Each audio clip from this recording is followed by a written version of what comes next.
A cornfield in 1940, today the world's greatest tank arsenal with more than 10,000 workers. On this track, 1 mile long and built in a figure 8, the products of the arsenal are tested. The Panzer onslaught against the Low Countries in France saw the great French army ill-equipped to deal with such an attack, paralyzed and slashed to ribbons by a new and terrible instrument, the tank. The rapid tactical move, the deep envelopment and pursuit, the exploitation of the breakthrough. Old words with a new import.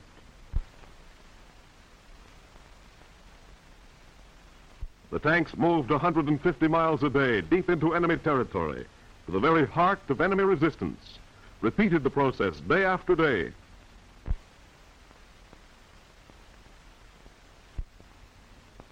The speed of the tank makes defense against it difficult. Anti-tank guns cannot be moved into position fast enough to be of use. The guns must be mounted on tanks of the same mobility and having the same protection as those attacking them. To make an invincible army, we need machines, trucks, planes, and tanks, by tens, even hundreds of thousands.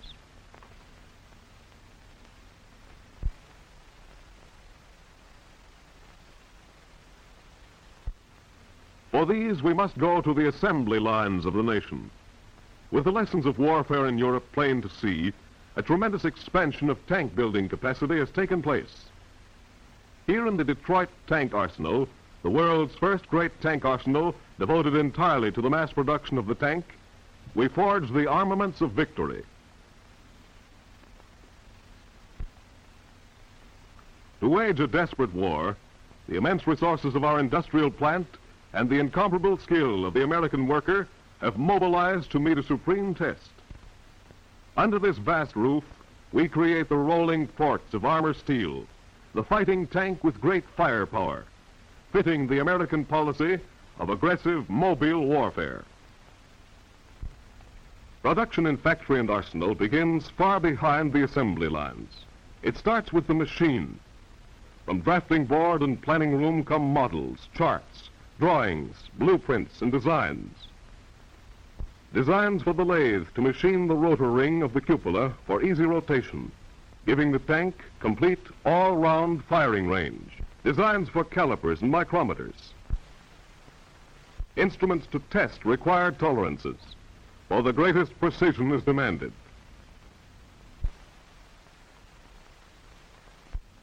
Here is the housing for the powerful 75s, a miniature fort having its own artillery to smash resistance as it blasts its way to the enemy rear.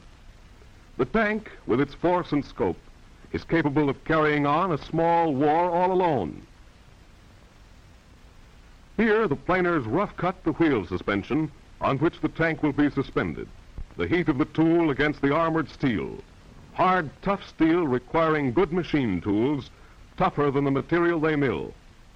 1,000 heavy automatic machines, 8,000 tools, gauges, and fixtures had to be designed, built, installed to get the tanks rolling, and thousands of workers had to be trained for exacting new skills, all paying willing tribute to a great tradition, to the long-recorded achievement of American gunsmiths, artisans, mechanics, to the tool builders of New England, New York, Philadelphia, Cleveland, Cincinnati, Detroit, Milwaukee, and the West. From 1920 to 1935, around 30 tanks were built in the United States. These were all development or pilot tanks made for experimental purposes. The sudden creation of a vast citizen army and the lessons of warfare in Europe brought a great expansion of tank building capacity. But large as initial plans and orders were, these have been doubled and quadrupled in the face of world conflict. Today, the most advanced methods of industrial production, the most modern in tool and machinery design, are joined together in an epic struggle to determine the destiny of free people everywhere.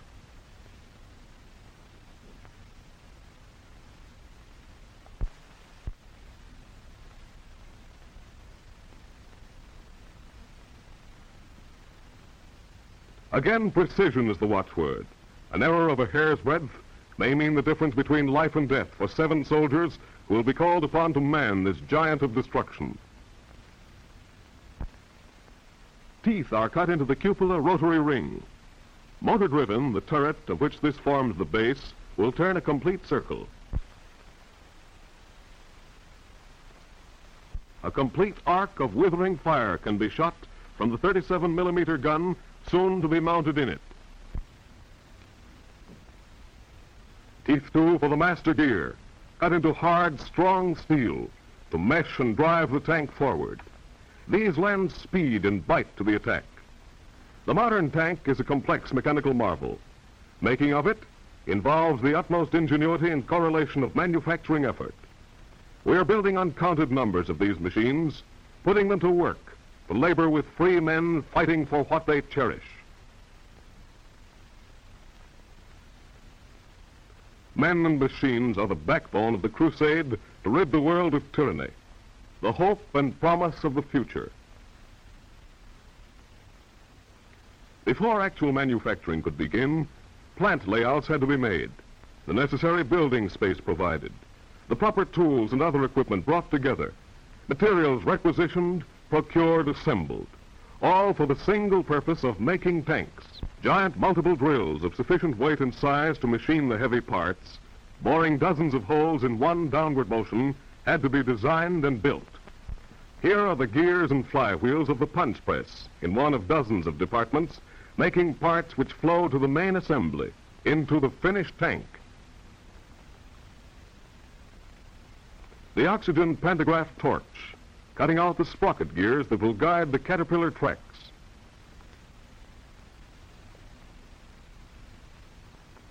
These are cut in triplicate. From spring 1940 to the 1941 Battle of Libya was only 18 months, but it was long enough for American mass production to fill our Army's first tank requirements and have some left for our allies. Now the waste metal sheet is removed. The material will be reclaimed, melted down, used again. The tips of the sprockets are flame hardened. Minimum weight is essential. It increases speed, gives additional mobility in difficult terrain. High alloy steels are used, which are heat treated to develop their full strength.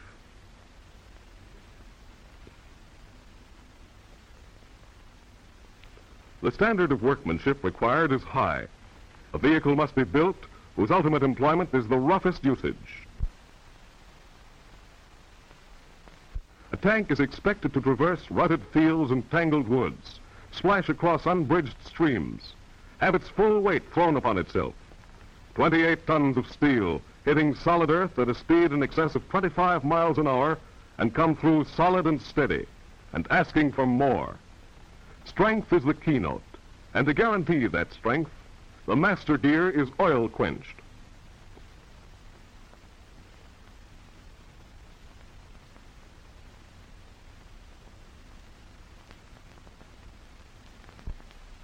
Another oil bath assures the hardness of the white suspension arms. Unlike the average industrial plant, evolved as changing requirements are met, the tank arsenal had to be planned down to the smallest detail. But from blueprints to finished plant, the job was accomplished in 7 months. Not only that, in this brief space of time, the first completely assembled tank was delivered to Army officials. From hundreds of suppliers come steel, rubber, aluminum, and tin. Hub forgings, heavy gear, drive shaft, pinion, gas, oil, and electric gauges, helical springs, electrical panels, fuse boxes, and meters. From these vast stockpiles, materials flow to scores of sub-assemblies, reaching their proper places, each at the proper time. 10,000 parts, 20,000 parts, 30,000 parts. 30,000 parts to make one engine of destruction.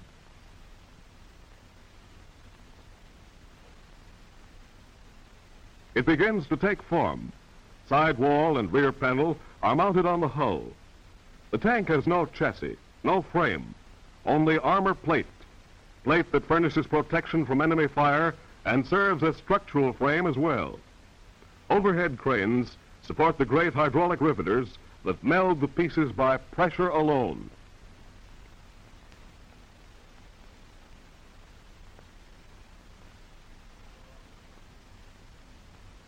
Dozens of tanks go together at one time, rolling from stage to stage on 3 production lines.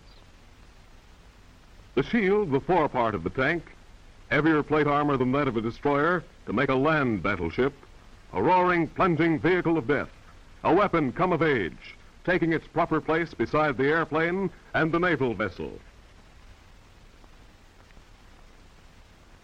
And here is the turret for the 75-millimeter cannon. The wheel suspension. Later come the insulation, the operating levers, transmissions, oil and gas tanks, electric wiring, and piping instruments. The crane hoists the completed hull, moving it along the line where it will gather strength, power, drive.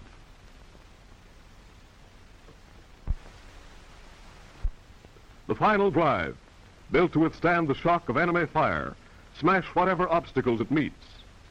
The greatest precision is necessary to meet required tolerances.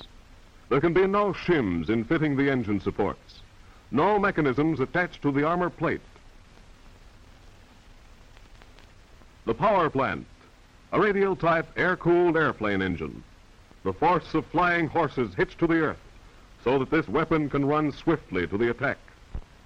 Again, the final drive, an instrument of terrible punishment. But wars are not won by absorbing punishment.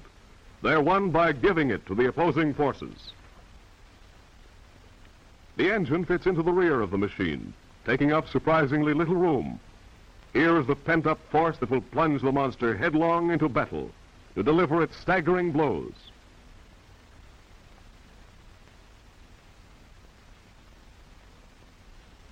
The 37-millimeter motor-driven revolving turret, a fortress swinging a complete circle of raking fire, destined soon to shelter men, steel, and shrapnel, to hurl at the tyrant foe.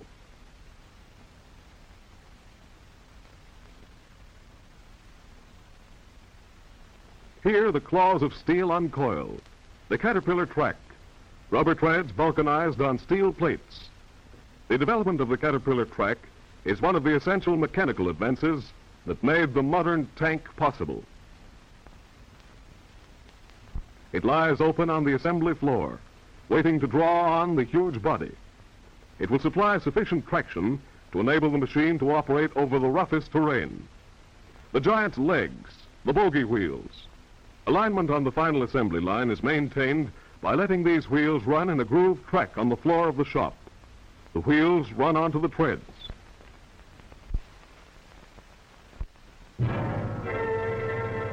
A machine full grown at last, ready to roll off the front of the line under its own power.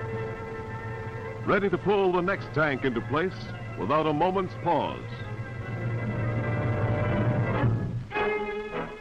30,000 separate parts covered by nearly 6,000 drawings go into the making of this backbone of the Army's striking power. An American concept, an American accomplishment, representing the best integrated experience, ability, and intelligence of American industry and the American Army. The 75-millimeter cannon adds to the tank a weapon capable of firing high explosive shells, shrapnel, and smoke shells. It furnishes direct light artillery support for tank and other mechanized units, making a fearful dreadnought of destruction, a rolling fort to challenge the aggressors.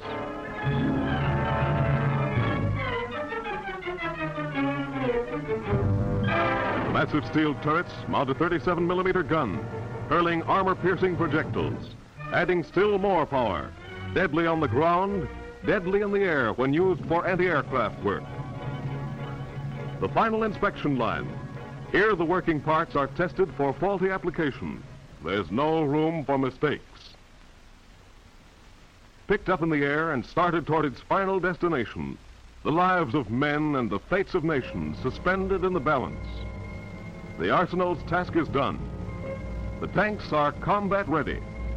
Production now is not a promise, but a fact, gigantic, real, a solemn answer and a pledge. The pledge of minds and hands, of men who have a special kinship with machines. Production is a line of battle, and production's battle line must drive ahead.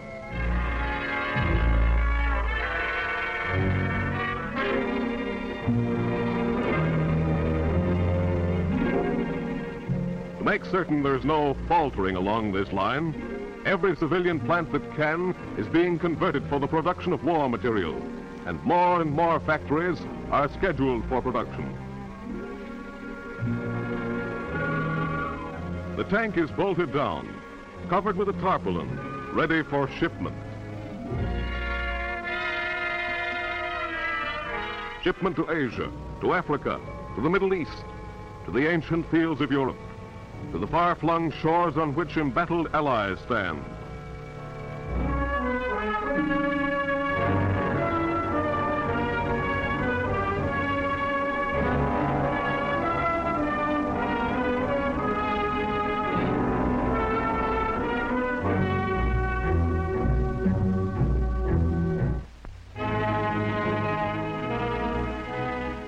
When the final piece has been applied, the tank goes through a 65-mile operation test made by inspectors of long experience, men who can detect unusual noises even above the normal rumble inside the machine. An ordnance test of 10 miles follows before the tank is finally accepted. Night and day this work goes on, here as in thousands of other factories throughout the country, toiling ceaselessly to produce the instruments of destruction for a nation in the grip of total war. The Detroit Tank Arsenal is only one of many great plants turning out the medium tank. A series of transformations from cornfields to arsenals, from idle factories to humming production lines has been going on. More and more factories are scheduled for construction as the vast plants and experience of the automobile industry are converted from peacetime manufacture to the pressing needs of these grim hours.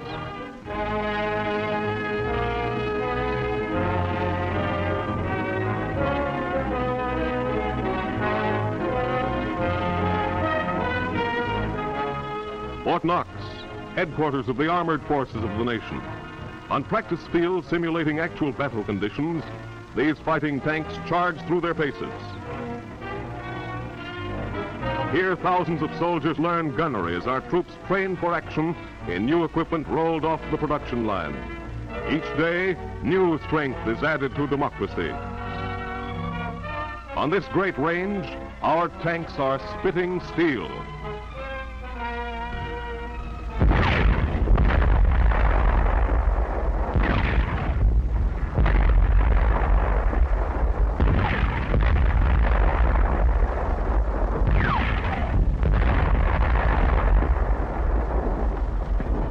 Strong men will see them through, and where these tanks go, there soon the earth will tremble.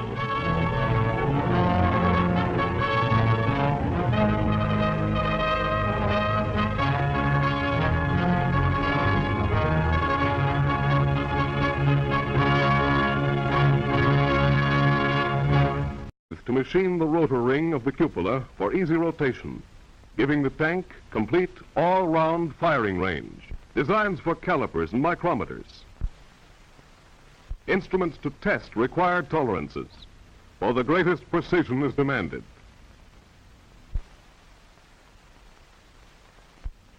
Here is the housing for the powerful 75s, a miniature fort having its own artillery to smash resistance as it blasts its way to the enemy rear. The tank, with its force and scope, is capable of carrying on a small war all alone. A cornfield in 1940, today the world's greatest tank arsenal with more than 10,000 workers. On this track, 1 mile long and built in a figure 8, the products of the arsenal are tested. The Panzer onslaught against the Low Countries and France saw the great French army ill-equipped to deal with such an attack, paralyzed and slashed to ribbons by a new and terrible instrument, the tank. The rapid tactical move, the deep envelopment and pursuit, the exploitation of the break. To wage a desperate war, the immense resources of our industrial plant and the incomparable skill of the American worker have mobilized to meet a supreme test. Under this vast roof, we create the rolling forts of armor steel, the fighting tank with great firepower, fitting the American policy of aggressive mobile warfare. Production in factory and arsenal begins far behind the assembly lines. It starts with the machine. From drafting board and planning room come models, charts, drawings, blueprints, and designs.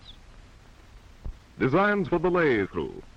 Old words with a new import.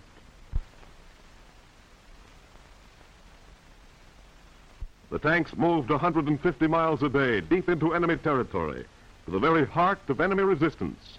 Repeated the process day after day.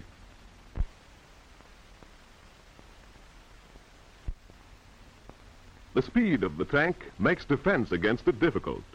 Anti-tank guns cannot be moved into position fast enough to be of use. The guns must be mounted on tanks of the same mobility and having the same protection as those attacking them. To make an invincible army, we need machines, trucks, planes, and tanks, by tens, even hundreds of thousands.